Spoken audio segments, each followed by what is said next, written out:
taking off these seat posts today. We already cut one of them off to find out, you know, just how much trouble it is.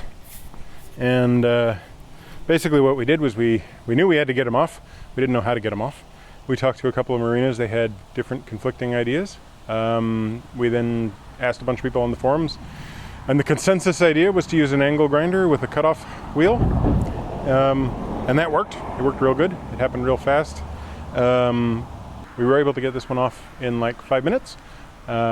We need to grind down the remaining stub, and we need to spin the boat around today and cut the other one off. We're spinning the boat around so that the sparks go out into the canal instead of onto the nice dry fire non-resistant grass. And that's basically it. Why do they need to come off in the first place? Why do they need to come off in the first place? Because every time I get on and off this boat, I worry about getting killed. I'm a big man, but even if I was Joe's size, you're constantly coming into conflict with this thing. You're constantly hitting your legs on these little handlebars. They're kind of useful for holding the ropes, but we'll get around that. The biggest problem is that with these doors in place and fixed the way they are with these little brass hooks, it just sits at a funny angle, and when you're trying to get on and get off, you often end up having to go back over the back, which means you're stepping a further distance. It's just dangerous. I've thought since the beginning that if anything actually kills me on the boat, it'll be one of these guys. So if we get rid of these, I'm less likely to die. So yeah, that's basically that. Once we've cut these off, the stumps will rust really quick, so we actually have to grind down the stump and the weld and remove all the paint, and then do a prime and quick paint in that area. So, you know. Yes, stepping off the boat, much easier than before. Much easier than it used to be.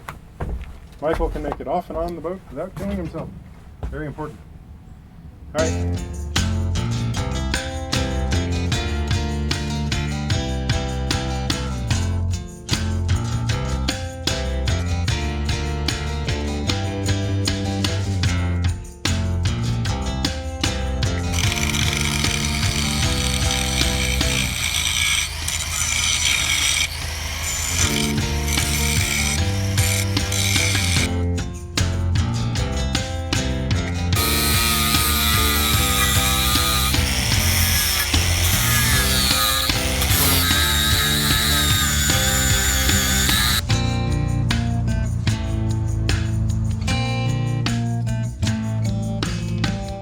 So, we were warned when we did a bit of research about this not to forget that you're going to fly sparks all over the place, sparks which are going to leave little bits of metal dust all over your boat, which will rust. Where they hit glass, they will actually melt into the glass. Thankfully, I think we missed our glass, but we basically shot the sparks out over the canal. But there is a bunch on our roof, so we're trying to take care of that. And it's not lost on us that we shouldn't probably have been sparking near a fuel boat, except for, I asked him, he was confident, it was no problem. We're actually quite a distance away, so we did stop whenever anybody was refueling.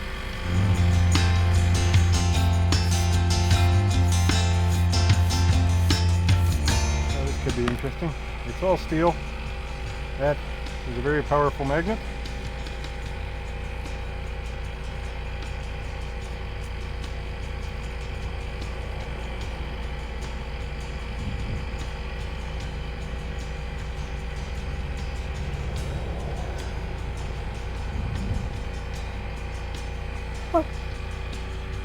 Do that in profile. That's incredible. How are you going to get that off? I don't know that we will.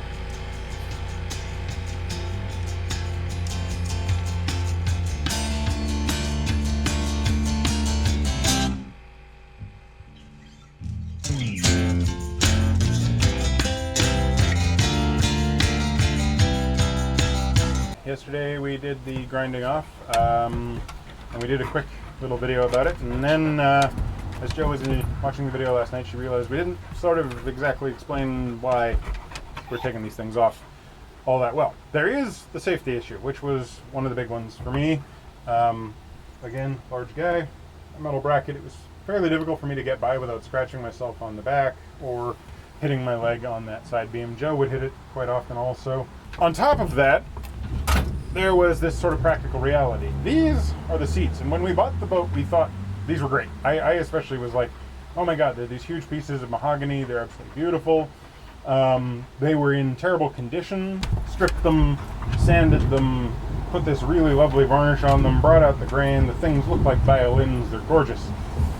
But we realized that when they're sitting here, even though they'd look very nice, and they'd be the nicest taffrail seats on the canals, they have this problem, which is that you don't ever actually want to sit there.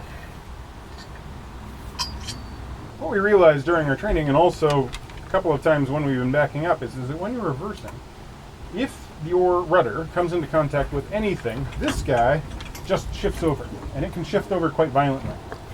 You also, quite often during travel have to actually move it quite a long way to do significant changes in direction and everything. But the big one is you're backing up, you hit something, or you're going forward and for whatever reason you hit something, and this thing will just whip. And if that is being forced, it has leverage over you, and if you're sitting here, you're off the boat. So we never actually sat on them. We wouldn't have sat on them if they were there. We would have sat on them the first time, one of us would have ended up in the drink, and we'd never have done it again.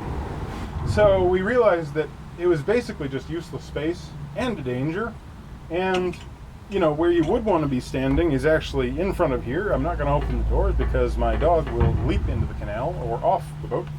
But if you're standing up here and you can control the throttle, you've got your hand back behind you to grab this. You're standing outside of the arc, you're safe. If you're in here, you're not safe. And that is really it. It was a danger issue for actual use, and it was a danger issue for getting off and on the boat. So that's why we took them off.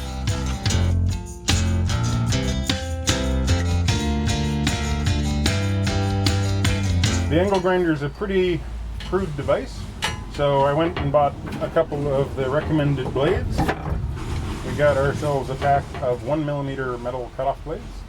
These were used for the gross cut, just slice through as much as low as possible. They work really well, they slice really well. It's almost like you don't have to put any effort into it at all, like virtually no pressure, goes straight into the metal. Takes the paint off in like 1/10 of a second and then just starts carving.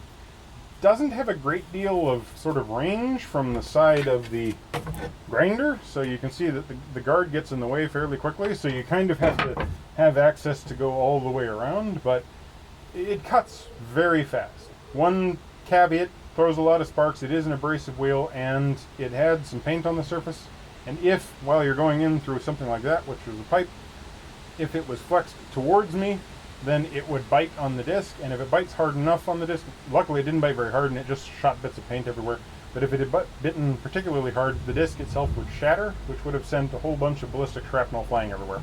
Then we used a 6mm metal grinding wheel. This is a much coarser, kind of like masonry sort of thing. It cuts like very bluntly, so it's a big gouge out of the metal, but it goes very fast in terms of removing lots of material. And then for final cleanup, because you don't want to use that to go all the way down to the surface of your boat, we use a flap wheel. The flap wheel gives it a bit of a sort of 45-degree angle and is a little bit more controllable. They come in different grits, so you can switch them out and make sure you're only removing a small amount of material at a time. Honestly, I grabbed it just a 60 grit and it did everything.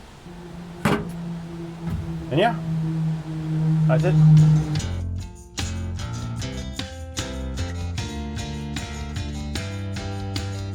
Right, so one thing which just happened to be a happy accident but really worked out in our favor, wasn't recommended by anybody, haven't seen anything about this, but we found it, we figured it out, and holy cow, did it help.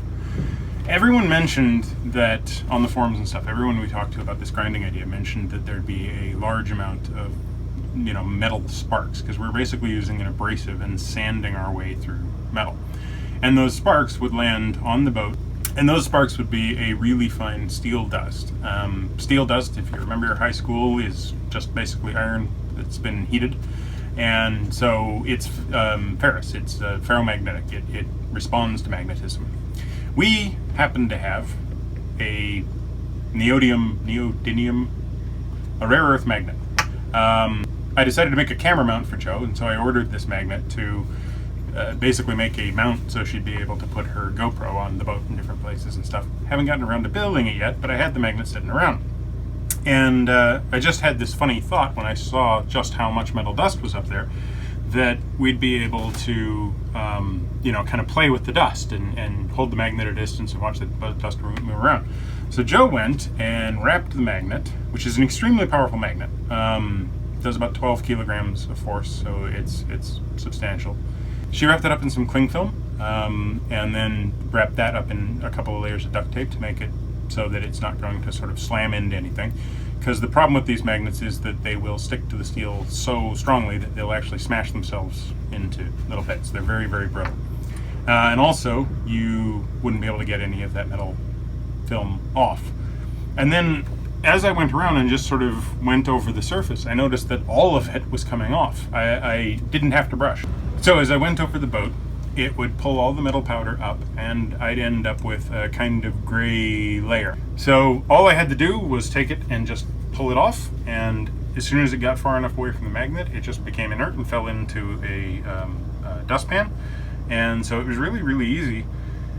The magnet isn't huge, so it took me quite a large number of passes, but as you can see, it's not very, weak. It's, when we had to drill the exhaust vent for the toilet, we got this medallion left over, and as you can see, this thing will hold it on pretty well. So that was an extremely good way of getting all of that fine metal off the surface.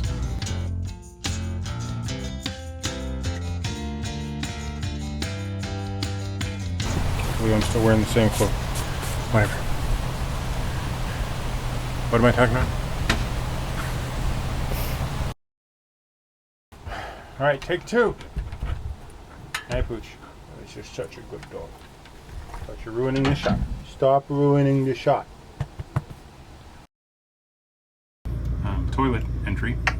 And that sounds wrong. But anyway, the toilet when we made the toilet air hole, that sounds wrong too. Everything sounds wrong. Exactly. When we had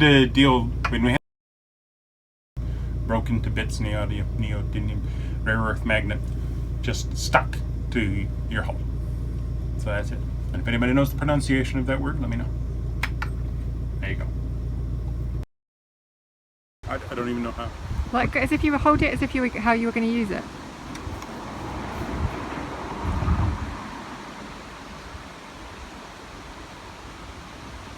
You bet.